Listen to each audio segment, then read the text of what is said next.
regularly get asked, how did I manage to do a master's whilst also in the early years of my career as a teacher? So I did my master's degree in the first 2 years whilst I had just qualified and I was what is considered an early careers teacher. During your ECT years, you have to do some extra online training, you have to have lots of observations, you do get extra time off your timetable to do it, and you do get a mentor to support you.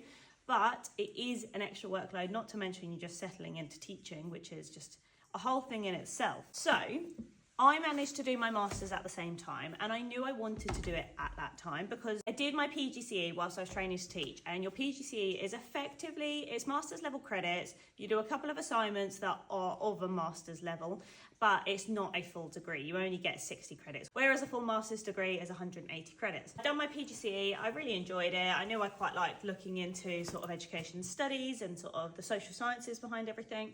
So I wanted to carry on and do my master's. Now, I was also fairly certain that I wanted to work my way up through leadership, and I knew that having a master's was going to be very useful for that because it does demonstrate that you can apply yourself to something else. It demonstrates that you can manage your time really well, demonstrates you have an understanding of the general culture of social sciences around education. And what I didn't want to do is I didn't want to qualify to teach, go and do my ECT years, feel like I can just settle into teaching and then go back and do my master's, because I was worried that if I stopped that level of work, that flow where I was just constantly working in the evenings and weekends and each of my holidays, I was worried if I stopped any of that, I would find it hard to pick it back up again.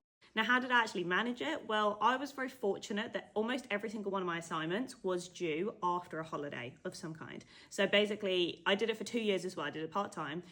Each January there was an assignment due, more or less each May or June there was an assignment due, and in September was when my main dissertation was due. So it meant that I basically always had Christmas holidays, Easter holidays, summer holidays to work, and I would utilise those times as much as I could. And then when it came to actually going into uni, so the way my course was run was it was mostly online, but we had 2 Saturday sessions and 2 Friday sessions each term, so we did 6 across the year.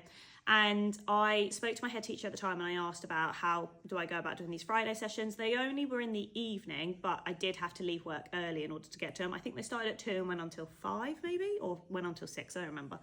But my head teacher was totally fine with me having 2 periods off so that I could go to university, because it was only 2 times a term. It wasn't happening that frequently. And then the Saturday sessions, they were a whole day. They were like 9 till 5. And I actually loved those days, I can't lie. They were my favourite part about doing my master's. It's something I do miss about my PhD. Like, I don't have a reason to go into university a lot of the time. So, yeah. Has anybody else done a master's at the same time as teaching? How have you found it? I know a lot of people do it through the Open University as well, so that you can sort of arrange your studies around what suits you. But